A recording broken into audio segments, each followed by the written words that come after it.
Okay, so let's get started. We're going to be taking a look at setting up and working with a Burble style tune found within our Link G5 and G4X programming. Now you're going to find that Link doesn't natively support a Burble style tune or giving you that Burble crackle and pop and bang type of effect out of your exhaust. We can get creative with the software and simulate having that happen, but we can go about it in a variety of different ways in our programming. What I'm going to do here is show you the best method for implementing a Burble style tune using and working with your Link. We're actually going to repurpose our rally style anti-lag for our Burble tune, and we're going to learn how we can set this up based on a switched input so that I have the ability to turn it on or off. It definitely can get a little bit old after a while, so you might want to just turn it off under normal driving and turn it on when you're doing spirited driving so you know it has that nice pop and bang crackling type of sound out of your exhaust. We have a couple different ways we can go about creating that sound effect. I'm going to go through two different methods, and you can change the intensity and how it actually sounds based on what you're programming here with the Link. Okay, so the first thing we're going to do here is move from our fuel page. Then we're going to jump over to our rally anti-lag page I've created. Let's go here to layout, and we're going to jump all the way down here to rally anti-lag tuning. What we're going to do here is go into the anti-lag mode, and we're going to turn this from off to on. So let's go ahead and assign that to on. Now it's going to ask me, do you want to set all the table values to defaults and set the axes to default values and set the tables to zeros?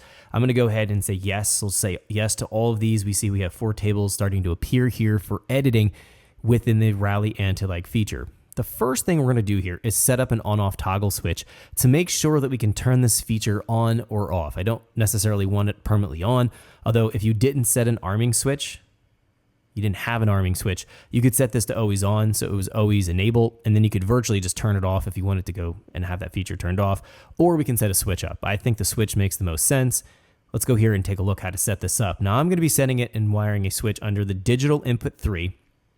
The switch I'm going to be using is a momentary style switch. Normally I would use a toggle switch, but for right now I have a momentary switch wired into the Link. We're going to learn how we can set a latched input so that when I push the momentary button once, it'll latch on, and push the momentary button another time, it'll turn off and latch off, simulating what we would have with an on-off toggle switch. We can also, if you have a CAN keypad, assign one of your CAN keypad slots to doing this. So we could go here and we could go all the way down under the CAN digital inputs and set this up. I do want to mention here real quickly that we do have the ability to use dual tables. So technically speaking, you could have a flame map and a Burble map coinciding on the same tune in the same calibration file and being able to use that. So that is another thing to keep in mind. I'll just briefly touch on that towards the end of the tutorial. But for right now, let's just focus on setting up this digital input 3. So let's go ahead and click OK. Now we have, in this case, momentary switch wired in. One leg of my momentary button goes to chassis ground. The other leg of the momentary button comes into the Link. So I'm grounding the pin when I push the button. So we can see here the pull-up resistor is on and the state is low. That's correct for a ground input to the Link. So when we ground the pin, we have to have the pull-up on to complete the circuit, and we're telling the activate state is low, so the Link knows that it's accepting a ground signal. Now, if you have a 12 volt coming in, so you set one leg of the switch to 12 volt, the other leg of the switch to send 12 volt into your digital input here, setting this up, you'll set your pull-up resistor off and your active state is high. So it's just going to be the matter of, are you sending ground in or are you sending 12 volt in? Now we can make sure the switch actually works here, the functionality works. If we go up to tuning and we go here to runtime values and we jump into our digital window, we can see here, in this case, my digital 3 is assigned to anti-lag switch. It's showing inactive. If I go ahead, because it's a momentary button, I'm going to hold the switch. We can see it's active. I'm going to let go of the switch because it becomes inactive. So that's pretty simple. We know the switch works in terms of the wiring and the setup here. The next thing I'm going to do is take my momentary button and turn it from a momentary switch to a latched style switch. So I'm going to say the latch feature turn on. Let's give that a second. And now if I push my momentary button, I'm not holding it, I'm just going to push it once, we see that that feature becomes active. If I push the momentary button again, it becomes inactive. So it's pretty simple. That's how we can convert a momentary button into a latched input. It's a nice feature in case you don't have another toggle switch available and you want to make a momentary switch work. We can see how that functions. Okay, so we know we have our switched input to turn this feature on or off.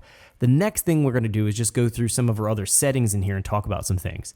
So we have our anti-lag solenoid. We're not going to use this. We're going to set it to none. This is used specifically in the rally style anti-lag to control an anti-lag valve to be able to inject more pressurized air into the exhaust manifold. In the rally anti-lag, we try to generate boost pressure on lift throttle with a turbocharged engine. We're not doing that here with the Burble style map. We don't need to worry about that, so we'll leave the anti-lag solenoid option as none. You have your anti-lag ignition cut table and you have your anti-lag fuel cut table. We are not going to cut fuel in creating a Burble effect.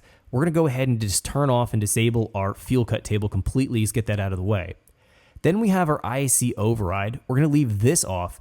The IAC override is found down here, anti-lag IAC override table. This will repurpose your idle control solenoid to allow more airflow into the engine when you're trying to work with a rally anti-lag feature.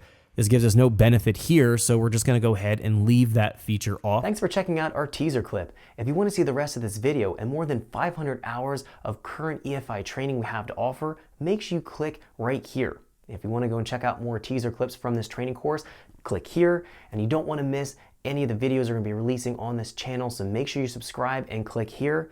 Thanks for watching, and I'll see you guys later.